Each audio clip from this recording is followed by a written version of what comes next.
Oi, turma do livro Curas Espirituais à Luz da Doutrina Espírita, Maria Fátima Ramos, Rafael Papa, Sérgio Scherce Júnior e Dr. Ludwig. Então, a gente viu o seguinte, que a Revista Espírita, ela tem 25 capítulos neste livro aqui. Então, nós vamos ver aqui a primeira parte dessa Revista Espírita que fala sobre curas. Esses 25 capítulos vão falar apenas sobre curas.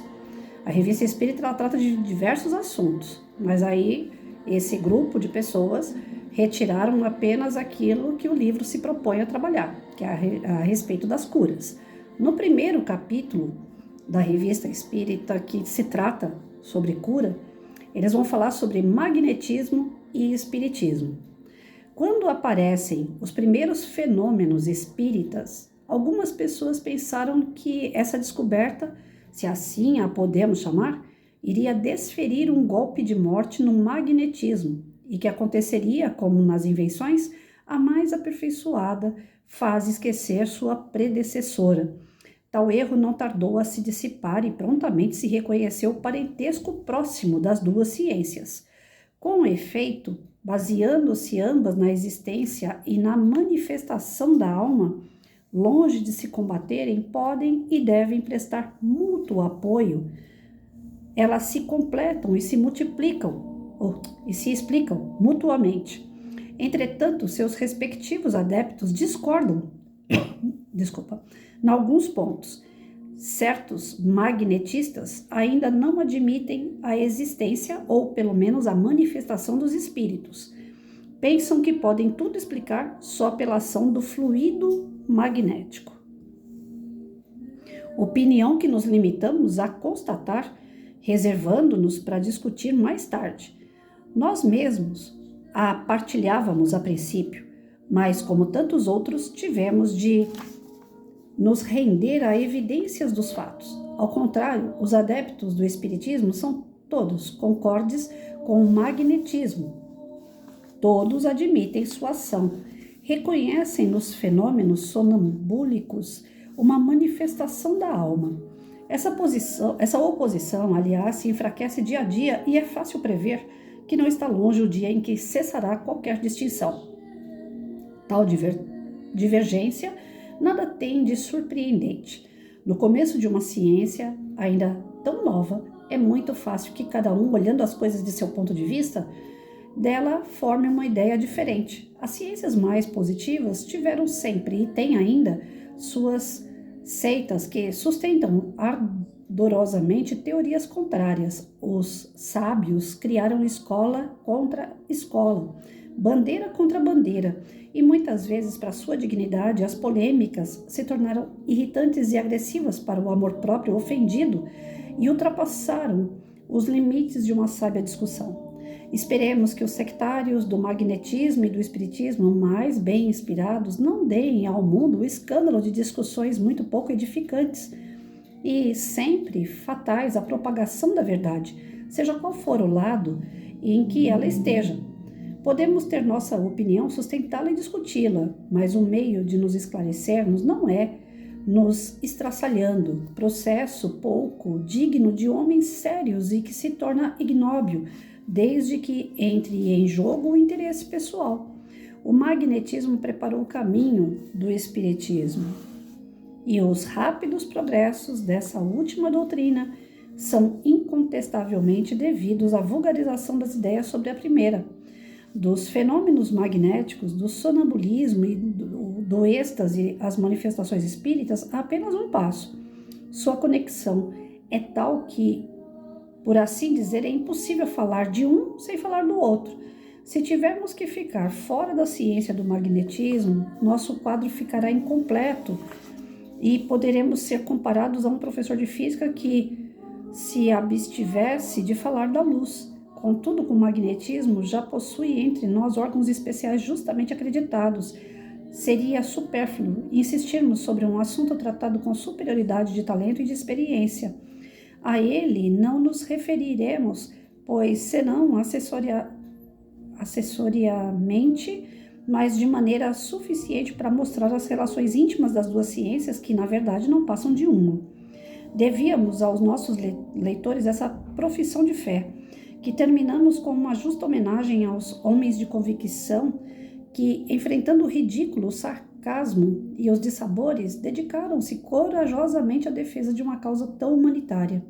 Seja qual for a opinião dos contemporâneos sobre o seu proveito pessoal, opinião que é sempre mais ou menos o reflexo das paixões vivazes, a posterioridade far-lhes-á justiça.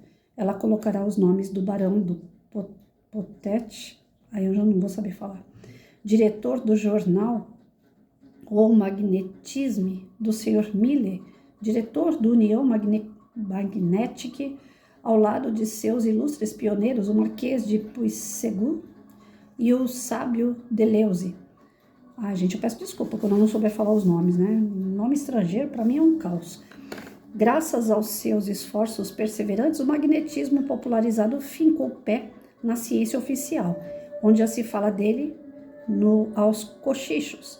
Este vocábulo passou à linguagem comum, já não afugenta, e quando alguém se diz magnetizador, já não lhe ri no rosto. Allan Kardec. Então, Allan Kardec escreveu esse texto aqui porque, a princípio, pelo menos até onde eu sei, ele era um cientista, era um professor que buscava as verdades, né? Então, ele era cético à questão religiosa, a questão de dogmas, rituais, ele não era chegado a isso. Então, ele buscava explicações lógicas, físicas, que ele pudesse provar através da ciência que aquilo ali era uma manifestação inteligente, que era uma manifestação através das mediunidades das pessoas, que era uma manifestação que realmente poderia ter uma explicação coerente, física, que pudesse ser provada, né? Então ele não ia por aquelas ideias assim, mesa girante, tem um espírito girando mesa respondendo perguntas. Para ele era apenas um efeito magnético, talvez algum ímã, alguma situação física que causasse aquele movimentar de mesa. E de tanto frequentar lugares onde tinham essas práticas mediúnicas, a princípio, inclusive por curiosidade de pessoas, por brincadeiras de pessoas, algumas cobravam situações como essa para dizer que tinha fantasma, espíritos que eram comunicantes, aquela questão do adivinhar o futuro, né, o misticismo. Então, Allan Kardec ia procurar nesses lugares alguma explicação física que desse sentido para aquele momento de apresentações de mesas que giravam. E de tanto buscar essa resposta, essa explicação física, ele viu que havia um magnetismo, sim, mas não causado pelo homem de ordem física, encarnado, material, mas sim um magnetismo energético. Um magnetismo que não estava aos nossos olhos. Nós não conseguíamos ver esse magnetismo, essa energia. E aí foi onde ele começou a vasculhar mais sobre espíritos, tentar entender esse processo. E foi pesquisando em outros países as suas apresentações, as suas manifestações. E nessas manifestações, os espíritos começaram a mandar recado para ele. Em vários países, o mesmo recado assinado pelo mesmo espírito. Que a gente, sendo espírita, a gente sabe que pode até não ser o mesmo espírito, mas sim uma falange que representa aquele espírito. Por exemplo, a gente sabe que Maria tem uma falange.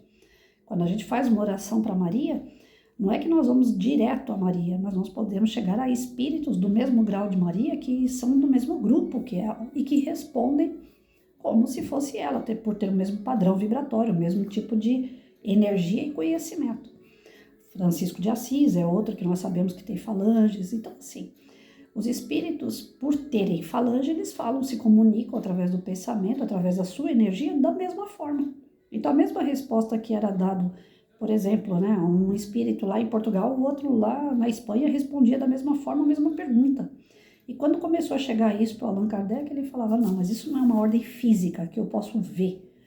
É uma ordem magnética, de energia, mas espiritual. E foi onde ele começou a acreditar que existiam espíritos, existia vida após essa vida aqui, que é a material, que a nossa é transitória e a outra é eterna, e que espíritos estão juntos, inclusive para nos transmitir conhecimento, dar algum tipo de acesso para que a gente possa se transformar intimamente. Então, esse magnetismo que existe na Terra, ele também existe no campo espiritual. E o Allan Kardec foi vasculhar esse magnetismo, foi pesquisar esse magnetismo para trazer a compreensão para nós que existe também esse magnetismo no campo espiritual, que é a energia, que são as vibrações. Quando a gente faz uma oração, o que sai da gente, mesmo em forma de pensamento, mesmo que eu faça uma oração de boca fechada, mas o meu pensamento, ele emite vibrações, e são vibrações magnéticas. De acordo com o meu grau de evolução, eu atinjo um espírito de mais alta grandeza. Se o meu grau de evolução for muito baixo, eu preciso de intercessores para chegar no grau mais superior. Por isso que nós temos o anjo de guarda. Quando a gente faz uma oração e o anjo de guarda percebe que não está sendo totalmente de coração, mas que a gente tem um certo merecimento, por exemplo, naquilo que nós estamos pedindo ou agradecendo ou louvando, porque a oração é para isso, o nosso anjo de guarda intercede por nós, porque ele está um grau um pouquinho mais acima, aquele espírito mais superior e assim por diante. Existe uma hierarquia espiritual. Então, nós não conseguimos, algumas pessoas defendem assim, se eu posso falar direto com Deus, porque eu sou uma centelha, eu sou filho dele, para que eu preciso de anjo de guarda, para que eu preciso de mentores, para que eu preciso frequentar uma determinada religião, pedir intercessão por alguém que faça uma prece por mim? Por que eu vou orar para São Francisco, para Maria, ou Santo Agostinho, ou seja quem for, até mesmo para Jesus? Se eu sou filho de Deus, eu posso fazer uma oração direto a Deus. Posso e devo. Ninguém está impedindo isso.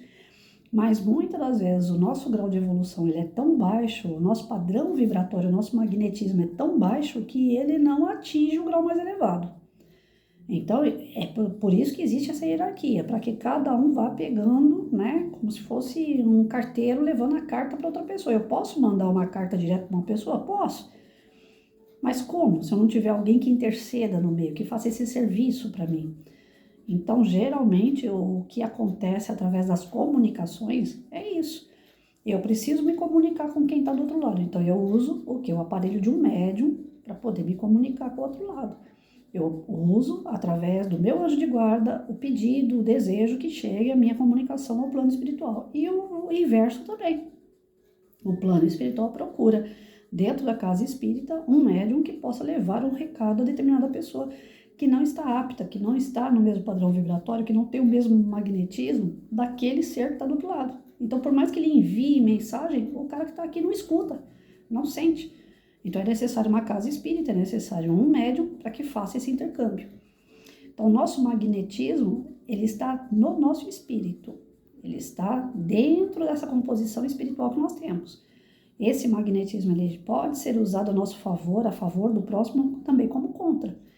Sabe aquela coisa do mal olhado? Você olha para uma pessoa e olha com desdém, com raiva, com ódio, ou com qualquer sentimento negativo, e aquela pessoa começa a bocejar, por exemplo. Poxa, é a minha energia ruim que está indo para a pessoa, e a pessoa está invigilante, ela recebe. Então, esse magnetismo é possível. É possível eu mandar algo bom para alguém, como é possível também eu mandar algo ruim. Por isso que Jesus falava, orai e vigiai, para a gente estar sempre atentos ao que está em volta. Não é só o físico, não é só o que a pessoa é capaz de fazer por você fisicamente. Tem coisas que a pessoa faz do lado vibratório e que você não vê. O magnetismo dela, às vezes, é tão forte, você é invigilante, você recebe. Por isso que dizem que a pior macumba que tem não é a macumba ritual, que algumas religiões agem, mas a maior macumba que tem é a inveja, o olho gordo, né, o olhar de maledicente, o desejo do outro cair, o desejo que o outro aconteça mal com o outro. Então, as nossas vibrações, elas têm que ser vibrações voltadas para o bem. Esse magnetismo chega na pessoa e retorna para nós de uma forma branda, tranquila, de luz. Mas se eu fizer o contrário, também vai acontecer. Pode ser que não no mesmo momento, no mesmo instante, através da mesma pessoa, mas dia menos dia eu vou colher aquilo que eu estou plantando. O nosso magnetismo espiritual, ele vai se transformar em magnetismo de matéria, carnal. Então, ele cria a densidade, ele cria a materialização daquilo que eu estou pensando, sentindo. Por isso que algumas pessoas, né, defendem a questão do plasmar. Por exemplo, eu passo na rua, vejo um cara, um homem, me chama a atenção e eu desejo aquele homem. Eu quero aquele homem nos meus braços, eu quero aquele homem na minha vida. Por mais que ele não me dê bola, por mais que ele nem tenha me visto. O meu desejo é uma magnetização. A minha vibração vai chegar até aquela pessoa. Se ele estiver vigilante, dali mesmo ele parte, a magnetização é cortada e tudo bem. Se ele olhar para mim e sentir aquela magnetização de desejo, de vontade, de querer ele, de desejar ele, por mais que ele não tenha me visto dessa forma, e ele não estiver vigilante, o meu magnetismo pode trazer ele para mim. Por isso que tem aquela frase também que fala, né? Querer é poder. Porque o nosso magnetismo atrai aquilo que nós desejamos. Se eu desejo o bem vem. Se eu desejo o mal vem. Desculpa. Se eu desejo a cura vem. Se eu desejo melhorar, vem. Então, o meu desejo está ligado intimamente ao magnetismo que eu possuo. Eu vou trazer aquilo que eu desejo. O magnetismo, ele faz isso, ele atrai. Então, tudo aquilo que a gente pensa, que a gente sente, nós atraímos para nós. E isso está ligado tanto intimamente ao espírito, como nós conseguimos plasmar, nós conseguimos criar, materializar esse magnetismo. Então, teve um caso, até aí eu não sei até onde é verdade ou não, mas também não duvido. Né? Tem coisas que eu duvido totalmente, tem outras que eu fico naquela. Quando eu era criança, eu via um cara no programa do Fantástico, ele pegava uma colher e ficava imaginando entortar aquela colher. Já viram isso? Então ele ficava magnetizando através do seu pensamento, plasmando aquele negócio de entortar a colher. E a colher entortava. Eu não sei até onde isso é verdade e até onde não é. Mas eu, Patrícia, não duvido que isso aconteça. Eu não duvido. Porque se existe essa concepção de que o nosso pensamento, ele plasma, ele materializa, por que não? Eu não vou conseguir entortar isso daqui através do meu pensamento. Pode ser. Não duvido. Não estou dizendo que acontece. Não estou afirmando porque eu não sou cientista, não tenho prova. Pode até ser que exista prova, mas eu não tenho conhecimento para isso. Mas eu assistia lá o programa e via aquilo acontecer e desde pequena eu não duvidava daquilo. Porque o nosso pensamento, ele é muito forte. Ele é capaz. Nossa, quantas vezes você não fala assim, você tá tranquilo assistindo uma televisão, um filme, aí de repente aquele filme te retrata assim uma saudade de uma pessoa. Ou você lembra daquele episódio do filme que você já passou com uma pessoa, uma lembrança com uma pessoa, seja no que for, em que situação que for. Você lembra da pessoa, dá aquela saudade, teu coração chega até a palpitar ali, né? Você dá um sorriso, você lembra com carinho, e de repente teu telefone toca a pessoa. Aí você fala, caramba, eu tava pensando em você agora. Essa semana ocorreu isso comigo. Acontece direto, mas essa semana aconteceu isso comigo. Eu tava pensando numa pessoa, no momento que eu tava aqui estudando, e aí quando eu terminei os estudos, que eu desliguei o celular, a pessoa mandou mensagem para mim. Falei para ela, olha, acabei de falar de você no meu vídeo. Lembrei de você, lembrei de algumas situações que a gente passou, e eu falei de você no vídeo. Aí, se eu não tivesse pensado em você, eu não ia dizer que materializou, né? Mas materializou o meu pensamento, a minha lembrança, e você lembrou de mim, você acabou de me chamar no WhatsApp e não foi à toa.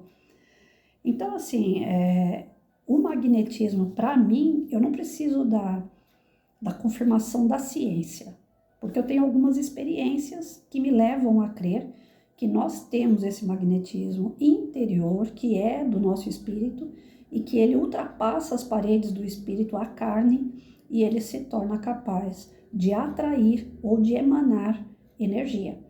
Então, o magnetismo, a princípio, ele era totalmente matéria. Ele era provado pela ciência, pela sua existência.